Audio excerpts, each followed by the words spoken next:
मुझे अच्छी तरह याद है, ये वही आंटी थी जिनकी मैंने मदद की थी, लेकिन उन्होंने शुक्रिया तक अदा नहीं किया था। लेकिन मुझे समझ में नहीं आ रहा कि चचा जान ने मुझे स्पेशली उनसे मिलवाने के लिए क्यों बुलवाया था।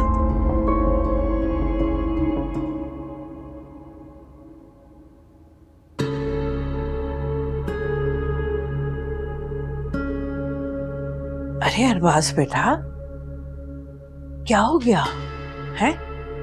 क्यों कमरे में अंधेरा किए बैठे हुए हो? क्या बात है? कुछ नहीं अम्मा, बस ऐसे ही दिल चाह रहा था। कोई ना कोई बात तो जरूर है, अपनी माँ से मत छुपाओ। नहीं अम्मा, ऐसी कोई बात नहीं है, कुछ नहीं हुआ। देखिए, आपसे भला छुपा कर क्या करूंगा मैं ना तुम्हें बचपन से अच्छी तरह जानती हूँ। जब भी कोई परेशानी या उलझन होती है ना, तुम इसी तरह कमरे में अंधेरा करके बैठ जाते हो। माँ, बंदा आपसे झूठ भी नहीं बोल सकता।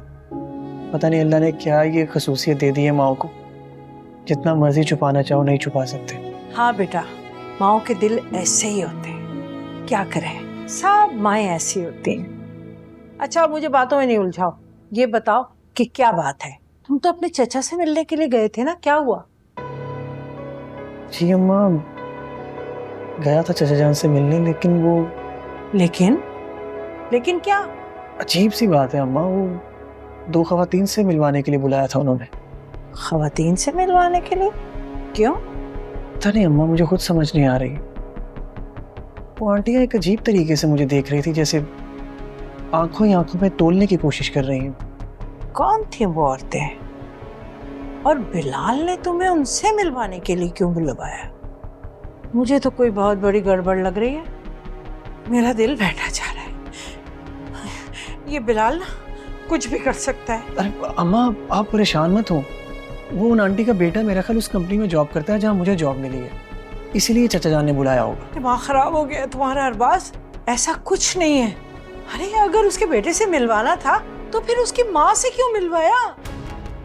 ठीक कह रही हैं आप। चचा जान के दिमाग में क्या चल रहा है तो मुझे भी समझ नहीं आ रहा। अब आएगा वो पहाड़ के नीचे।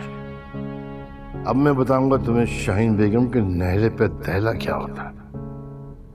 बहुत परपुर्जे निकाल लिए थे ना तुमने अपने उस मुंह बोले बेटे के जोर पर। अब दिखाता हूं मैं तुमको, दोनों माँ बेटे को दिखाऊंगा कि बाप बाप ही होता है, चाहे वो सगा हो या फिर मुंह बोला। एक बात तो तय ही है, ये मोटी खटक जरूर गई होगी। आखिर वो बचपन से जानती है मुझे, और भगवान उसके मेरी रग रग से वाकिफ है। इसके लिए मुझे कोई प्लानिंग करनी पड़ेगी ताकि सांप भी मर जाए और लाठी भी ना टूटे।